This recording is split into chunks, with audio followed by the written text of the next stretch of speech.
Hello everyone, welcome to the Ragni Learning Institute. Today we will learn about finance and its basic concepts. We will learn how to earn, save, invest, spend money wisely. Finance is concept of money management. It includes some terminologies, for instance, earn, save, spend, invest. हम अपने पैसे को किस तरीके से spend करते हैं, क्या चीज़ें परचेज करते हैं, कहाँ पर इन्वेस्टमेंट हो रही है, कौन सी एक्टिविटीज़ हो रही हैं, एक्चुअली हमारे जो पैसे हैं उन सब चीज़ों का जो है ना बैलेंस किस तरीके से हो रहा है. This is basically finance. If you know how to invest, where to invest, then actually you can say that yes, you have the basic concepts and know about the finance. कौन कौन से types हैं finance के? First one is the personal finance. It is related to your own money. For for example, मैं अपने जो है ना कुछ 5,000 खर्च कर रही हूँ, गिफ्ट्स परचेज कर रही हूँ, या मैंने 5,000 कहीं पर लगा दिए एज इन्वेस्टमेंट, या अपने लिए कार खरीद ली, या कुछ भी कर लिया. This finance, personal finance, is related to me और an individual. Second one is the corporate finance. What is it? Corporate finance is related to the businesses, how business invest, how business raise their funds, where they invest their money, और किस कौन से projects में कौन से projects वो ले रही हैं, कौन से प्रोजेक्ट्स खत्म हो गए हैं जिन पर प्रॉफिट मिला है, अब वो इन्वेस्टमेंट कहाँ पर जाएगी. सो this is how business manage there finances. Now, public finance.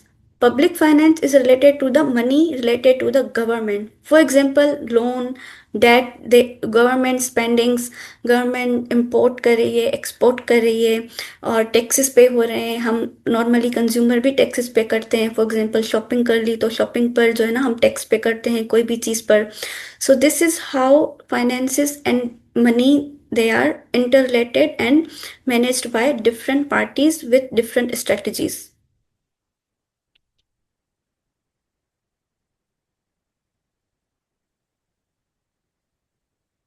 Now, why finance is important? Finance is important because it provides us stability. Today, we have money, we have financial independency, then we can do everything. So, it provides us stability. Second one is growth.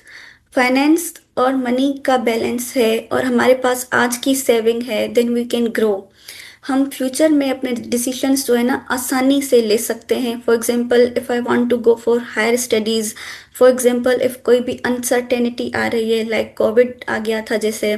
So this is how we can manage and get the benefit from our savings and money.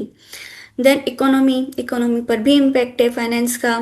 पैसे कहाँ से आ रहे हैं, कहाँ पर जा रहे हैं, इंपोर्ट एक्सपोर्ट कैसे हो रही है, और जो है ना टैक्सेस का क्या हो रहा है, वो टैक्सेस कैसे गवर्नमेंट उसको जो है ना पे कर रही है. So this is how finance is related to everything. Basic financial concepts. These concepts are interrelated with accounting because finance and accounting are almost the interrelated. So first one is the income.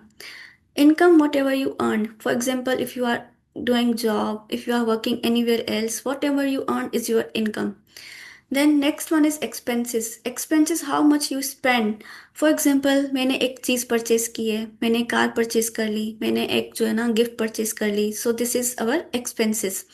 अब individual के expenses, for example me, एक बंदे के expenses अलग होते हैं, business के expenses अलग तरीके से होते हैं, because there are multiple things in business where we have the operations, we have the raw material, we have to pay the wages. So business के एक्सपेंसेस अलग तरीके से काउंट किए जाएंगे, एक इंडिविजुअल के एक्सपेंसेस अलग तरीके से होते हैं.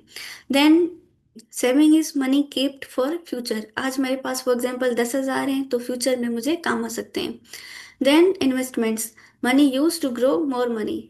इन्वेस्टमेंट क्या होता है? इन्वेस्टमेंट मीन्स हम जो पैसे हैं, फॉर एग्जाम्पल 10,000, वो मैं अपने पास नहीं रख रही, मैं वो कहीं पर दे रही हूँ, कहीं पर लगा रही हूँ as a investment.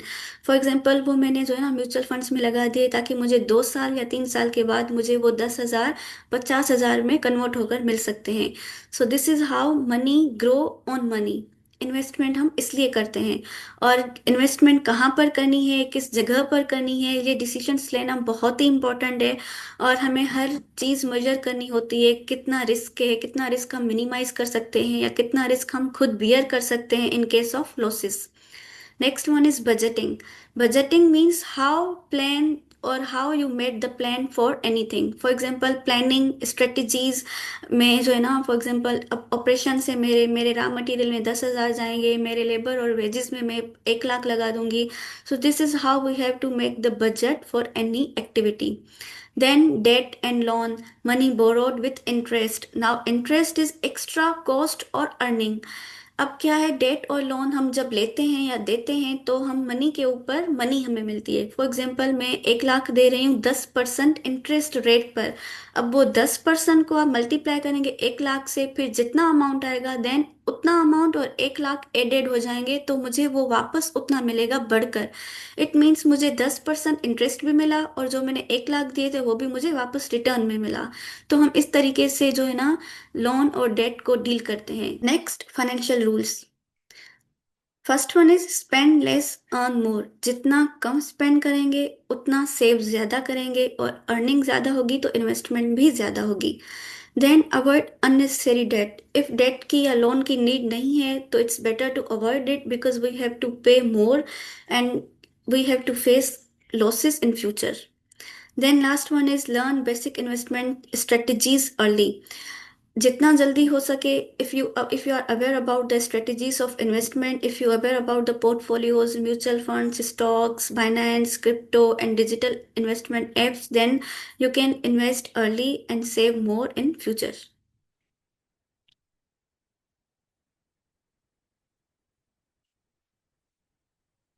So thank you for learning with RLI. If you want to learn more and grow with me, then please like and subscribe. Thank you.